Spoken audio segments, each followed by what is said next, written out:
ಜೈಲ ಬೇಲ ವಿಶೇಷ ಕಾರ್ಯಕ್ರಮಕ್ಕೆ ಸ್ವಾಗತ. ನ್ಯಾಯಾಲಯದಲ್ಲಿ ನಲಪಾಡ್ ಪರ ಟಾಮಿ ಸೆಬಾಸ್ಟಿಯನ್ ವಾದ ಹಾಗೂ ವಿದ್ಯುತ್ ಪರ ಶ್ಯಾಮ್ ಸುಂದರ್ ವಾದ.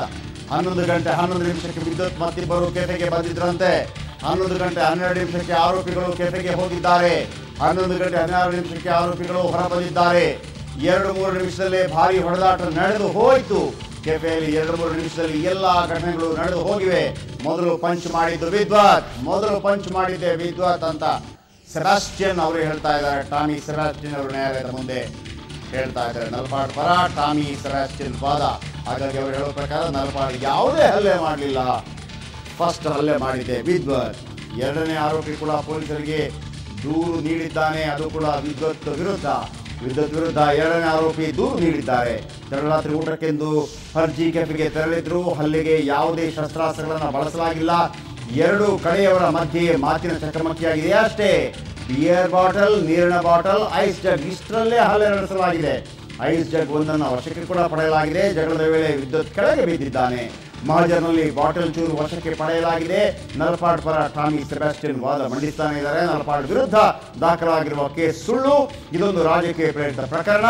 48 ಗಂಟೆಗಳ ನಂತರ 307 ಅಂದರೆ ಅಟೆಂಪ್ಟ್ ಟು ಮರ್ಡರ್ ಕೇಸನ್ನ ಸೆಕ್ಷನ್ ಅನ್ನ ಸೇರಿಸಲಾಗಿದೆ. ಉದ್ದೇಶಪೂರ್ವಕವಾಗಿ 307 ಸೆಕ್ಷನ್ ಹಾಕಲಾಗಿದೆ. ನಮ್ಮ ಕಕ್ಷಿದಾರರಿಗೆ ಕೊಲೆ ಮಾಡುವ ಉದ್ದೇಶ ಇರಲಿಲ್ಲ. ವಿದ್ಯುತ್ ಮತ್ತು ನಲಪಾಡ್ ಪರಸ್ಪರ ಪರಿಚಯವೇ ಇರಲಿಲ್ಲ. ವೈದ್ಯಕೀಯವಾಗಿ ವಿದ್ಯುತ್ ಚೇತರಿಸಿಕೊಳ್ತಾ ಇದ್ದಾನೆ. ವಿದ್ಯುತ್ ಈಗಾಗಲೇ 90% ಚೇತರಿಸಿಕೊಂಡಿದ್ದಾನೆ. ಈಗಾಗಲೇ ವಿದ್ಯುತ್ನನ್ನು ವಾರ್ಡ್ಗೆ ಶಿಫ್ಟ್ ಮಾಡಲಾಗಿದೆ. ಇನ್ನೂ ಗಂಭೀರವಾಗಿ ಇದ್ದಾನೆ ಎಂಬ ಅಂಶವನ್ನು ಆಕ್ಷೇಪಣೆಯಲ್ಲಿ ಸಲ್ಲಿಸಲಾಗಿದೆ. ಇದು ಸರಿಯಲ್ಲ. ಆದರೆ ಅಭಿಯೋಜಕರು ಆಕ್ಷೇಪಣೆಯಲ್ಲಿ ಆತ ಜನರಲ್ ವಾರ್ಡ್ಗೆ ಶಿಫ್ಟ್ ಆಗ್ತಿದ್ದಾನೆ ಅನ್ನುವಂಥ ವಿಚಾರವನ್ನೇ ತಿಳಿಸಿಲ್ಲ ಅಂತೇಳಿ ಟಾಮಿ ಸೆಬಾಸ್ಟಿಯನ್ ನ್ಯಾಯಾಲಯದ ಮುಂದೆ ವಾದ ಮಂಡಿಸ್ತಾ ಇದ್ದಾರೆ. ಹೇಳಿಕೆ ಪಡೆಯಲು ತನಿಖಾಧಿಕಾರಿ ಪ್ರಯತ್ನ ಪಟ್ಟಿದ್ದನ್ನು ಕೂಡ ಇಲ್ಲಿ ಉಲ್ಲೇಖಿಸಿಲ್ಲ. ಸತ್ಯಾಂಶ ಹೊರಬರಬೇಕು ಅಂತಂದ್ರೆ ಪೂರ್ಣ ಪ್ರಮಾಣದ ತನಿಖೆ ಆಗಬೇಕು. ಆದರೆ ಮೊದಲು ಆತನ ಬಿಡುಗಡೆ ಆಗಬೇಕು, ಆತನಿಗೆ ಜಾಮೀನು ಸಿಗಬೇಕು ಅನ್ನೋ ವಾದವನ್ನು ಮಂಡಿಸ್ತಾ ಇದ್ದಾರೆ ಟಾಮಿ ಸೆಬಾಸ್ಟಿಯನ್, ಖ್ಯಾತ ವಕೀಲ.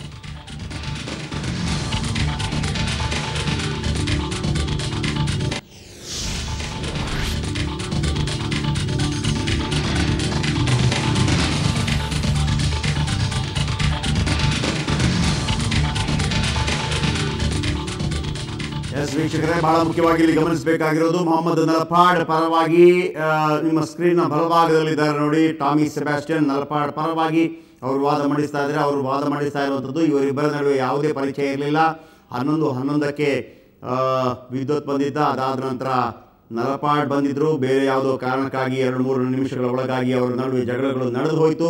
ಯಾವುದೇ ರೀತಿ ಮಾರಕಾಸ್ತ್ರಗಳಿರಲಿಲ್ಲ. ಯಾರನ್ನು ಕೊಲೆ ಮಾಡಬೇಕು ಅನ್ನೋ ಉದ್ದೇಶ ಇರಲಿಲ್ಲ. ಆ ಸಂದರ್ಭದಲ್ಲಿ ವಿದ್ಯುತ್ ಕೆಳಗೆ ಬೀಳ್ತಾನೆ. ವಿದ್ಯುತ್ ಕೆಳಗೆ ಬೀಳುವಂಥ ಸಂದರ್ಭದಲ್ಲಿ ಮೊದಲಿಗೆ ವಿದ್ಯುತ್ತೇ ಹೊಡೆದದ್ದು, ಇದನ್ನು ಕೂಡ ಹೇಳ್ತಾರೆ. ಅದೇ ರೀತಿ ಅಭಿಯೋಜಕರು ಹೇಳ್ತಾರೆ ಆತನು ಹುಷಾರಿಲ್ಲ, ಚೇತರಿಸಿಕೊಳ್ತಾ ಇಲ್ಲ ಅಂತೇಳಿ. ಆದರೆ ಆತನನ್ನು ICUನಿಂದ ಜನರಲ್ ವಾರ್ಡ್ಗೆ ಶಿಫ್ಟ್ ಮಾಡಲಾಗಿದೆ. ಜನರಲ್ ವಾರ್ಡ್ಗೆ ಶಿಫ್ಟ್ ಮಾಡಿದ್ದಾರೆ ಅಂತಂದರೆ ಆತ ಆರೋಗ್ಯವಾಗಿದ್ದಾನೆ ಅಂತ ಅರ್ಥ. ಹಾಗಾಗಿ ಆತನಿಗೆ ಜಾಮೀನು ಕೊಡಬೇಕು ಅಂತೇಳಿ. ಆದರೆ ಮತ್ತೊಂದು ಕಡೆ ಶ್ಯಾಮ್ ಸುಂದರ್ ಯಾವ ರೀತಿ ವಾದ ಮಂಡಿಸ್ತಾ ಇದ್ದಾರೆ ಅಂತಂದರೆ ಆತನಿಗೆ ಜಾಮೀನು ಕೊಡಲೇಬಾರ್ದು, ಒಂದು ವೇಳೆ ಜಾಮೀನು ಕೊಟ್ಟರೆ ಸಾಕ್ಷ್ಯ ನಾಶ ಆಗುತ್ತೆ. ಸೊ ಹಾಗಾಗಿ ಆತನಿಗೆ ಮಾತಾಡಲಿಕ್ಕೂ ಕೂಡ ಆಗಿಲ್ಲ. ಪೊಲೀಸರು ಕೂಡ ಆತನಿಂದ ಮಾಹಿತಿ ಪಡೆಯೋಕ್ಕಾಗಿಲ್ಲ. ಆತನ ಸ್ಥಿತಿ ಗಂಭೀರವಾಗಿದೆ, ಆತನಿಗೆ ಕೊಡಬಾರ್ದು ತಂದ್ಬಿಟ್ಟು ಟಾಮಿ ಸೆಬಾಸ್ಟಿಯನ್ ಕೊಡಬೇಕು ಅಂತ ಅಂದ್ಬಿಟ್ಟು ಇನ್ನು ಕೆಲವೇ ಕ್ಷಣಗಳಲ್ಲಿ ಬಹುಶಃ ನ್ಯಾಯಾಲಯ ತನ್ನ ತೀರ್ಪನ್ನು ಪ್ರಕಟಿಸಲಿದೆ. ಆ ತೀರ್ಪಿನ ಪ್ರಕಾರ ಜಾಮೀನು ಸಿಗುತ್ತಾ, ಜೈಲ, ಬೇಲ, ಒಂದು ವೇಳೆ ಬೇಲ್ ಸಿಕ್ಕಿದ್ರೆ ಹೊರಗೆ ಬರ್ತಾನೆ. ಅದಾದ ನಂತರ ಏನೆಲ್ಲ ನಡೆದು ಹೋಗುತ್ತೋ ಗೊತ್ತಿಲ್ಲ. ಬೇಲ್ ಸಿಗದೇ ಇದ್ದರೆ ಮತ್ತೆ ಪರಪ್ಪನ ಅಗ್ರಹಾರಕ್ಕೆ ಎಷ್ಟು ದಿನಗಳ ಕಾಲ ಅನ್ನೋದನ್ನು ಕೂಡ ನ್ಯಾಯಾಲಯ ಹೇಳುತ್ತೆ. ಅಷ್ಟು ದಿನ ಹೋಗಬೇಕಾಗತ್ತೆ.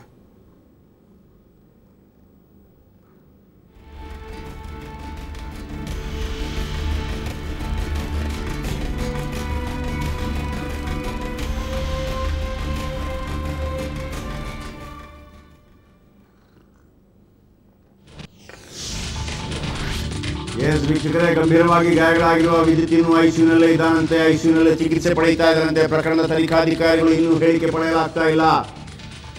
ಇದನ್ನ ಶ್ಯಾಮ್ ಸುಂದರ್ ಅವರು ಹೇಳ್ತಾ ಇರೋದು. SPP ಶ್ಯಾಮ್ ಸುಂದರ್ ಆಕ್ಷೇಪಣೆ, ಬೇಲ್ ಕೊಡದಂತೆ 11 ಪುಟಗಳ ಆಕ್ಷೇಪಣೆಯಲ್ಲಿ SPP ಶ್ಯಾಮ್ ಸುಂದರ್ ಆಕ್ಷೇಪ. ಅವರು ಹೇಳೋ ಪ್ರಕಾರ ಮೊಹಮ್ಮದ್ ಹ್ಯಾರಿಸ್ ನಲಪಾಡ್ಗೆ ಜಾಮೀನು ನೀಡಲು ಆಕ್ಷೇಪಣೆ. ಸೆಷನ್ಸ್ ಕೋರ್ಟ್ಗೆ 19 ಪುಟಗಳ ಆಕ್ಷೇಪಣಾ ಅರ್ಜಿ ಸಲ್ಲಿಸಿರುವ SPP ಶ್ಯಾಮ್ ಸುಂದರ್ ನಲಪಾಡ್ ಪರವಾಗಿ ವಿಶೇಷವಾಗಿ ನೇಮಕಗೊಂಡಿರುವ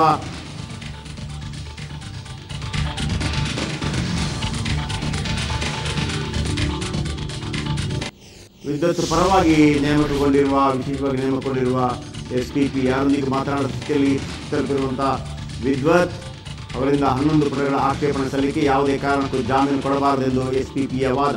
11 ಪುಟಗಳ ಲಿಖಿತ ಆಕ್ಷೇಪಣೆ ಸಾರಾಂಶ: ಗಂಭೀರ ಗಾಯಗಳಾಗಿರುವ ವಿದ್ಯುತ್ಗೆ ಇನ್ನೂ ಐಸಿಯುನಲ್ಲಿ ಚಿಕಿತ್ಸೆ ನೀಡಲಾಗ್ತಾ ಇದೆ. ಪ್ರಕರಣದ ತನಿಖಾಧಿಕಾರಿಗಳು ಇನ್ನೂ ಹೇಳಿಕೆ ಪಡೆಯಲಾಗ್ತಾ ಇಲ್ಲ. ಕೊಲೆ ಯತ್ನ ಪ್ರಕರಣ ಆಗಿರುವುದರಿಂದ ಬೇಲ್ ಕೊಡಬಾರದು. ಬೇಲ್ ಕೊಡದಂತೆ 11 ಪುಟಗಳ ಆಕ್ಷೇಪಣೆಯಲ್ಲಿ SPP ಸ್ಪಷ್ಟನೆ. Farzi cafe UB city CC camera ದೃಶ್ಯದಲ್ಲಿ ಆರೋಪಿಗಳು ಪ್ರತ್ಯಕ್ಷದರ್ಶಿಗಳ ಹೇಳಿಕೆ ಪಡೆದು ಫರ್ಜಿ ಕೆಫೆ ಮುಚ್ಚಿಸಿದ ಟೀಮ್. UB ಸಿಟಿಯ ಫರ್ಜಿ ಕೆಫೆಯನ್ನು ಮುಚ್ಚಿಸಿರುವ ಪೊಲೀಸರ ವಿಚಾರಣೆ ವೇಳೆ ಹಲ್ಲೆ ಕೃತ್ಯ ಒಪ್ಪಿಕೊಂಡ ನಲಪಾಡ್. ಬೇಲ್ ಕೊಡದಂತೆ 19 ಪುಟಗಳ ಆಕ್ಷೇಪಣೆಯಲ್ಲಿ SPP ಸ್ಪಷ್ಟನೆ. ದೈಹಿಕವಾಗಿ ಮಾನಸಿಕವಾಗಿ ವಿದ್ಯುತ್ ಜರ್ಜರಿತನಾಗಿದ್ದಾನೆ. ಯಾರೊಂದಿಗೂ ಮಾತನಾಡದ ಸ್ಥಿತಿಯಲ್ಲಿ ಆತ ತಲುಪಿದ್ದಾನೆ. ವಿದ್ಯುತ್ಗೆ ಮುಖ ಹಾಗೂ ಎದೆ ಭಾಗದಲ್ಲಿ ಗಂಭೀರವಾದ ಗಾಯವಾಗಿದೆ. ಪ್ರಸ್ತುತ ವಿಶೇಷ ಚೇತನರ ರೀತಿಯಲ್ಲಿ ಪರಿಸ್ಥಿತಿ ತಲುಪಿರುವ ವಿದ್ಯುತ್. ಹಾಗಾಗಿ ಬೇಲ್ ಕೊಡದಂತೆ 19 ಪುಟಗಳ ಆಕ್ಷೇಪಣೆಯಲ್ಲಿ SPP ಸ್ಪಷ್ಟನೆಯನ್ನು ನೀಡಿದ್ದಾರೆ ನ್ಯಾಯಾಲಯದ ಮುಂದೆ.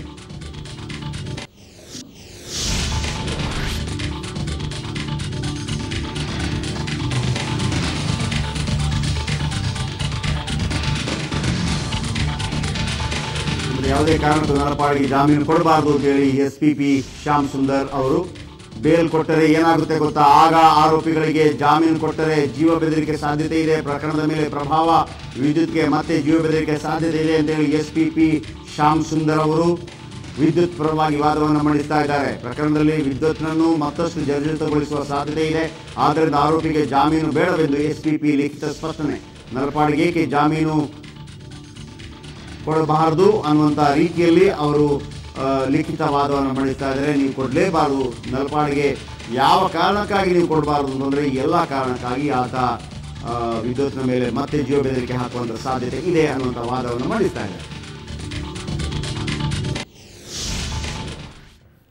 ನೋಡಾಗಿದೆ ಇನ್ನು ಕೆಲವೇ ಕ್ಷಣಗಳಲ್ಲಿ ಟಾಮಿ ಸೆಬಾಸ್ಟಿಯನ್ ಮೊಹಮ್ಮದ್ ನಲಪಾಡ್ ಅವರ ಪರವಾಗಿ ಹಾಗೂ ವಿದ್ಯುತ್ ಪರವಾಗಿ SPP ಶ್ಯಾಮ್ ಸುಂದರ್ ವಾದ ಮಂಡಿಸ್ತಾ ಇದ್ದಾರೆ. ಇನ್ನು ಕೆಲವೇ ಕ್ಷಣಗಳಲ್ಲಿ ಜೈಲ ಬೇಲ ಅನ್ನೋದು ಗೊತ್ತಾಗಲಿದೆ. ಇದು ಸುವರ್ಣ ನ್ಯೂಸ್, ನೇರ ದಿಟ್ಟ ನಿರಂತರ. ನಮಸ್ಕಾರ.